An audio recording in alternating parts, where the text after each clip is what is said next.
Good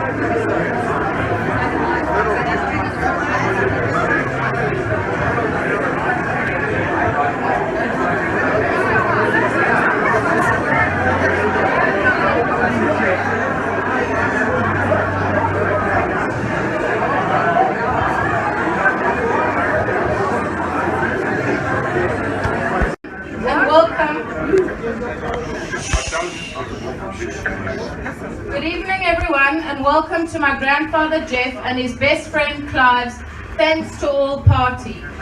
As you all know, these two incredible men have been through an extremely difficult time over the last few weeks, both having found themselves in a position where they were fighting for their lives.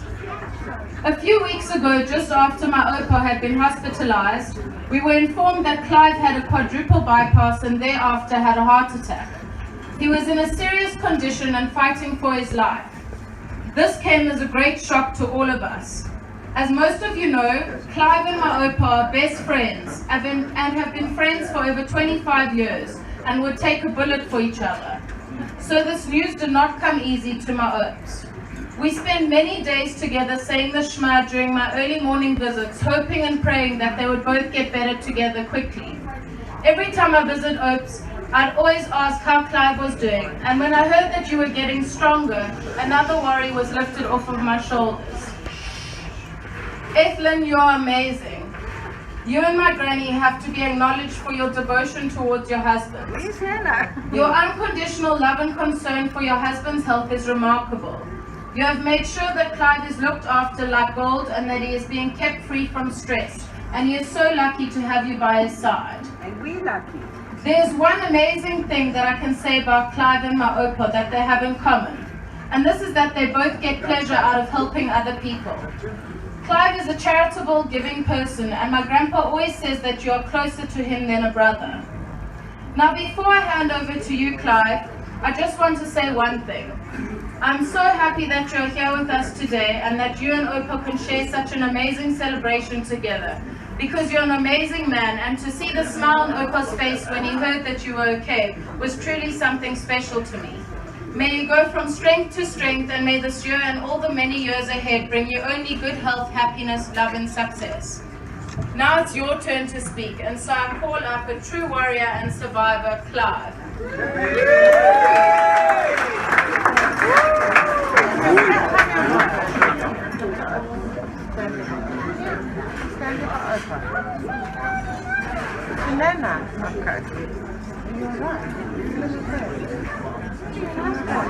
Sometimes I stick to the line, or sometimes I'm like Trump, I go off. So, okay, look, hospital isn't. Speaking to the mic, Clive. Hold it close. Like this. Hospital isn't the most pleasant place to visit. I just want to tell you my story of survival and some funny incidents that occurred during my 18-day stay. I had no symptoms and I went to my physician specialist for my annual checkup. After my stress test, he sent me to have an angiogram, and the doctor found that my main arteries and one of my vein hearts to my heart was totally blocked. I told him that he said they were so bad he couldn't put stents in and would have to do a triple bypass. Not knowing much about triple bypasses, I said to him, okay, give me one of those. A few days later I entered hospital and I was presented with an electric razor. Now what you have to do is, when you have a triple bypass, you have to shave all parts of your body. So one of the patients next door, I told him, you know, he can handle my hairy back, and I proceeded to take all the hairs off my body. About 2 hours later, a male nurse comes in, and he says to me, he just wants to check up, and he says, you've done a very good job on your body. He says, except for one place. He says, well, he says your man area. And I only use that, I've got other words, but I thought with the old audience you might get insulted. You can imagine what the other words are. I said, what should we do? He says, well, it's still very hairy and you've got to shave it off. So I said to him, okay, I'll flip you for this. So he looked at me and said, what do you mean? I said, if you win, you hold the head and I will shave it. If you lose, I'll hold the head and you shave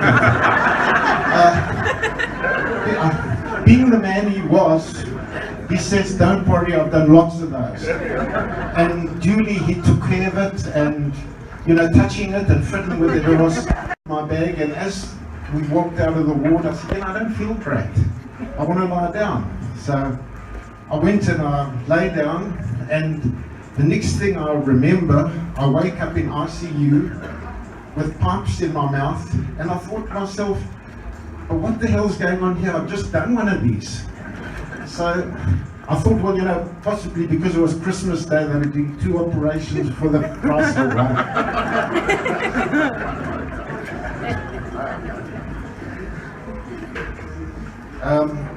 What do we have now?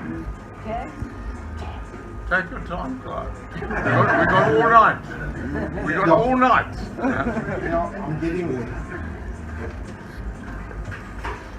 there. As the days went by, my recovery progressed, and the method of taking one's temperature was to put a probe in your groin. There were so many people fiddling with my man area, from the doctors to the nurses to the ward assistants. In one case, I think one of the cleaners from the office block next door even came to have a go. I then began to notice that my man area had turned purple.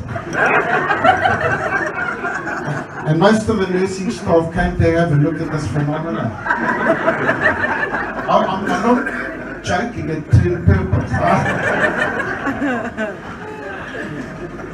I became known as obviously the purple people eater.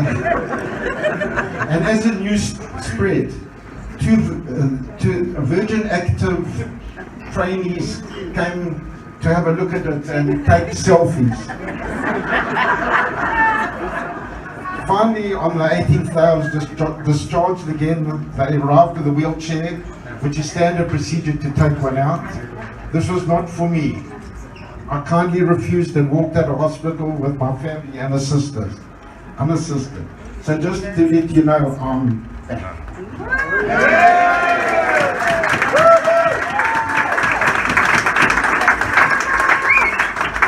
On a serious note, it's during these times like these that you realize how deeply you appreciate your family and friends.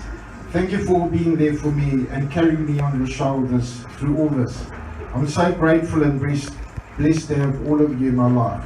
So to all of you, l'chaim, to l'chaim.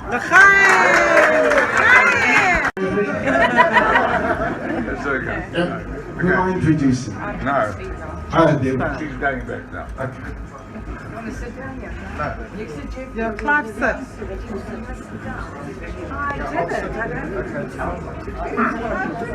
Terrible dude.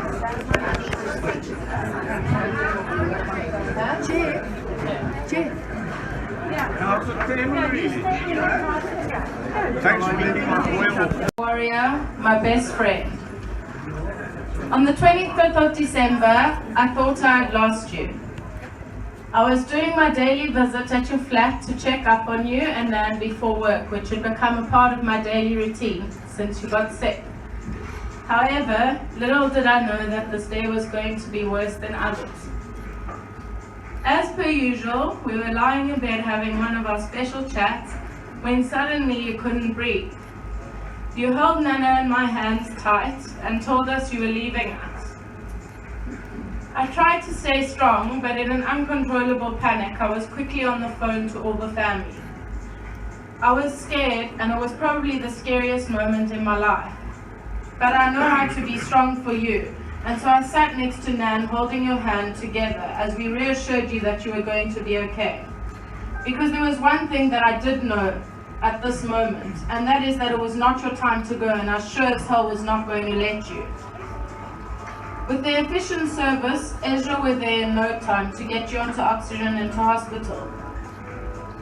They admitted you into ICU where you were stabilized and comfortable, which gave me the biggest sense of relief. One would think you were a part of the royal family with all your requests during your many stays in hospital. even when it was at its fullest and there were no beds available, forcing you to spend 7 hours in the trauma unit, you still gave clear instructions to your nurses, insisting on having an orthopedic bed, a private ward, and top service. Oh, and once having realized how amazing that you would not leave, was my favorite time of the day. Everyone in the hospital knew me and I got special permission to visit whenever I wanted. Eventually, after having every single test done, your amazing team of doctors were able to find the problem, that horrible hospital bug. You were placed in isolation in your little red cube and I could no longer hug or kiss you, but I was a little bit naughty and still held your hand. I just couldn't wait for you to get out of there. Then one day, you made a miraculous turnaround. On New Year's Eve, I came to visit to wish you and all the other patients and nurses a Happy New Year. When I arrived, on the board next to your bed, you had gotten your nurse to write something. It said, "I will walk out of here with my feet on the ground and my head held high with the grace of Hashem." Signed, Geoff Clive, 31/12/17. And I kid you not, New Year's Day was the first day that you no longer had a temperature or uncontrollable shivering, and each day after that only got better until you were finally able to be released from your red cube and go home. On Friday the 19th of January, I watched as you walked on your own out of the hospital with your feet on the ground and your head held high, without a wheelchair. This was truly a moment that I will never ever forget. Now, as time has passed, each day I've watched as you have grown stronger, pushing yourself beyond your limits, learning to walk and breathe again. Always with Nana by your side. Nan, I honestly don't know what he would do without you. There are no words to even describe what an amazing granny, wife and mother you are to everyone. We are all so incredibly lucky. Opa, your strength and bravery are like no other. I'm so grateful to still have you here with me today, and I could never imagine life without you. I'm so proud to call you my Opa, and I look forward to the many fun adventures that we will still share together as a family. You will forever be my hero, and I love you with all my heart to the sun, moon and stars, forever and always. Today we celebrate you and Clive and the amazing men that you are. And on behalf of both our families, I'd like to thank you all from the bottom of my heart for being here with us today. Now, Oaks, I know you thought we'd be missing one person here today who you really wish could be here, but guess what? I'd never let him miss it for the world. So I call upon Seb to say a few words, followed by Geordie and Deej. I know. Sebi.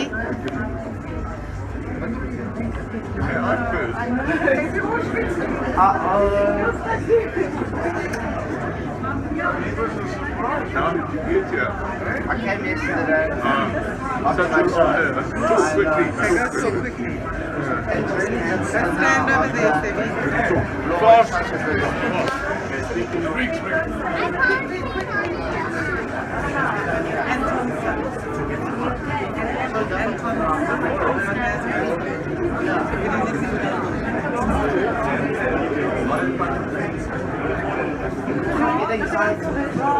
Do it now. Not long ago, I thought my dearest Opa was going to die. My heart rate increased and I suddenly became very worried about my Opa. This made me realize how bad this whole thing really was. Now, for those who don't know me, I don't take many things very seriously in my life, but this I knew was very serious. Not for 1 minute did I lose hope and positivity. I thought about you every single day, Opa. I prayed most evenings, and after weeks of believing and staying positive, my Opa slowly recovered and became strong again. Opes, you mean more than you know to me. I would just like to thank you for instilling good values and for trying to guide me on the right path.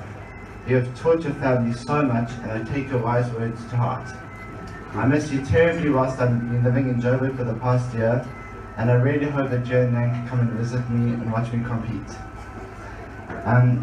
One of my main wishes for you is for you to get well enough very soon and so that you can resume your job as the mayor of Malmesbury. Thank you. Jeffrey, happy 76th birthday. Thank you, thank you. Wait. Hey, go sit down. 2 weeks ago, you were lying in the medical ICU ward in Vincent Pallotti Hospital, and now you're sipping whiskey on the rocks like it's going out of fashion. What a champ. Oprah, you truly are an inspiration to us all, and I feel so privileged and honored to call you my grandpa. Friends and family from near and far will know that you have always had the biggest heart, and your love for your family has always been at the top of the list. You have supported me and shown a big interest in everything I've done in my 21 years of life. You have shown me what it takes to be a man and how to look after your loved ones, keep a strong and healthy family, and most importantly, to never... Because as time goes by, it'll only get worse and worse. Life is too short to lose a friend or family member because of something as silly or stupid as argument or disagreement. At the end of the day, you only live once, so make every day count because you never know when it may be taken from you. I'm so grateful to be celebrating today with you and Clive, and I look forward to the many more memories to be shared. Thank you. A man who until 4 months ago thought he was invincible. A man I am lucky to call my Opa. Opes, you have been my hero since I was a toddler. You have demonstrated nothing but positivity to me for as long as I can remember. Effortlessly, you have provided a sense of security and stability for me and my family for my entire life. You are everything that anyone could ever ask for in a grandfather and more. I remember throughout my pre and primary school years, begging my parents to let me sleep over at Nan and Opa's flat. I don't know if it was the midnight snacks, or the age-restricted movies, that made me want to stay over so often, or just the general admiration you showed towards me, your favorite third oldest grandchild. Your success and general drive to be the best in whatever you do has and is playing a major role in my drive to succeed. You have given me countless words of advice and wisdom, and they have definitely not gone unnoticed. You have shown me that you believe in me by allowing me to sit in on some of your meetings last year, and also by helping me with my decision to drop out of university and enter into the world of property. For this, I am eternally grateful. Thank you for being the wonderful man that you are and sharing your wholehearted goodness with me throughout my life. The sincerity in your love and guidance has always been obvious and has had a profound impact on countless people, including me and my family. My fond memories of spending time with you are something that I cherish now and will forever. You truly are a remarkable man. Before I call on you, Opes, to say a few words, can everyone please raise their glasses?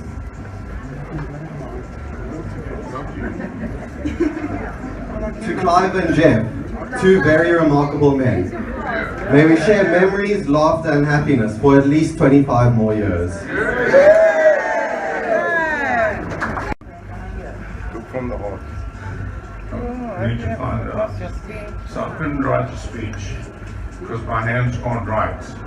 I've got to learn to rewrite, can you believe it? So Hannah made a few notes and I hope I can follow them. So, yeah. So I'll start at the beginning. It says, dear family and friends, welcome. Well, you've been welcome, so welcome again. A lot of you who are here are from different parts of our lives. And a lot of you don't know each other. So the first thing I'd like to do, greet the person on your left and your right, and in front and the back of you, and then go and have a drink with them afterwards. Do it now.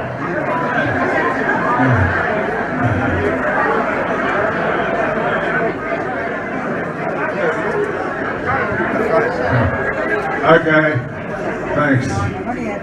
So, when I was sitting down to write the speech, and I couldn't write it, it was going to be a long speech because I had quite a lot to say.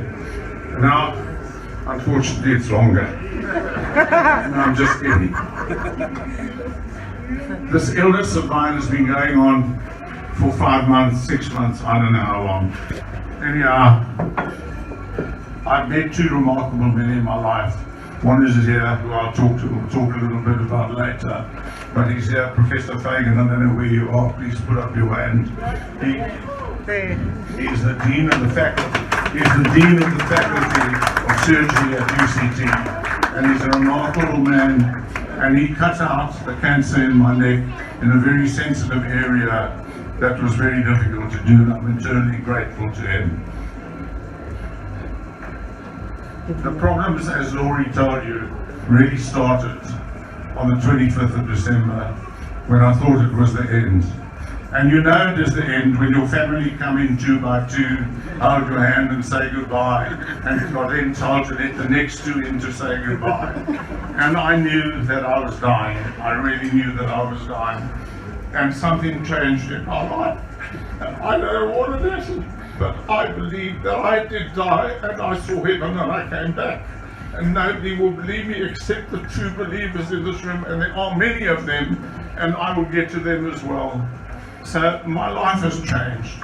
I'm a little bit weaker in my body, but I'm stronger in my heart, I'm stronger in my mind, and I'm stronger in my head, and I'm stronger in my belief, and I'm stronger in what I've learned from my rabbi, who I've sought spiritual guidance from. I'm not a religious person. I don't know how I will be, but I have become spiritually stronger, and I'm eternally grateful to God for allowing me to be there. Into the use of my lungs, and when it got water, my son Anton, where are you? There's my son Anton. Come here, Anton. My son Stuart, where are you, Stuart? Where are you, Stuart? Where? Come here, Stu. Come here, Stu.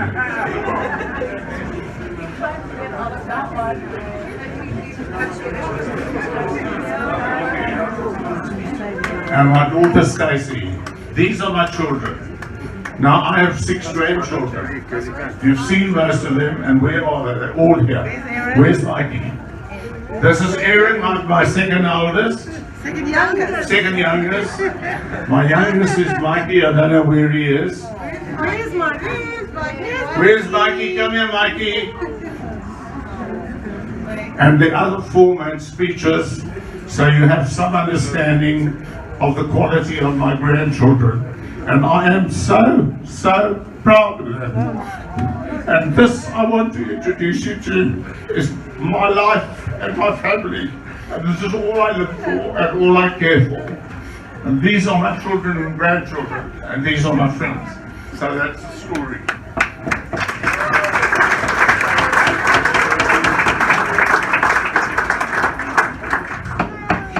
And then I want to talk about Hannah.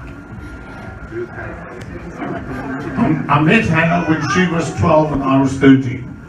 So I've known Hannah for 63 years, which is a long time. I saw her in the snake pit at Musenberg, which some of the older goldies around here might remember. And I set eyes on her when I was 13 and I said, I'm going to marry that girl. And I did.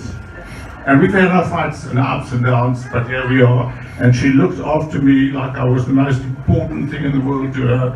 And I'm forever grateful, Hannah. And I maybe don't show it enough, but I'm telling you in front of these people over here. Then I want to...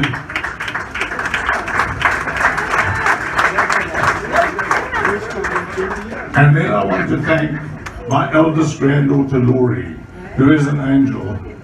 I used to wake up in this ICU unit that I hated, and 8 o'clock that morning, she was there, come rain or shine, whatever it was, and she just gave me such a sense of peace. I cannot believe it. And Laurie, she still visits me every day. I love her as I love my other grandkids. But she's a girl and she does girl things, and she does it better than most other girls.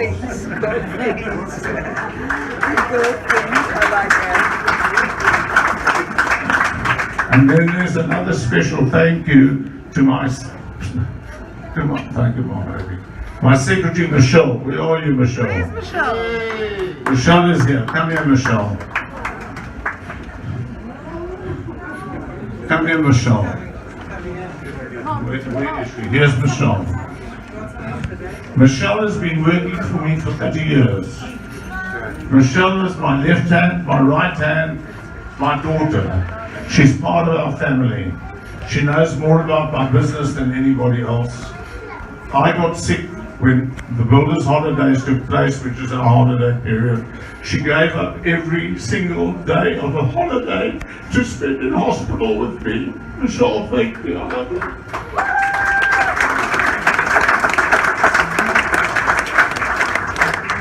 And then I want to thank my sister-in-law, Barbara, who took a one-way ticket down from Joburg to come and live with us. And she said to Hannah, I will stay with you as long as it takes to nurse Geoffrey back to health. And this is my sister-in-law, Barbara.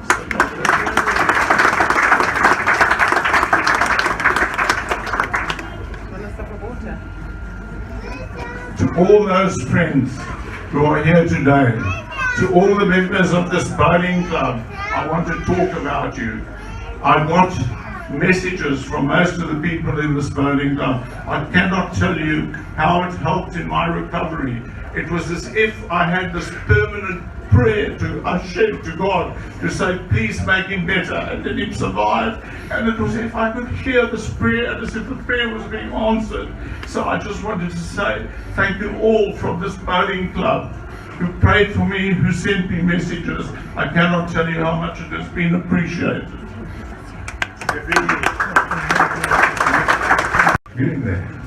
But now I want to talk to you about my childhood memories. My mother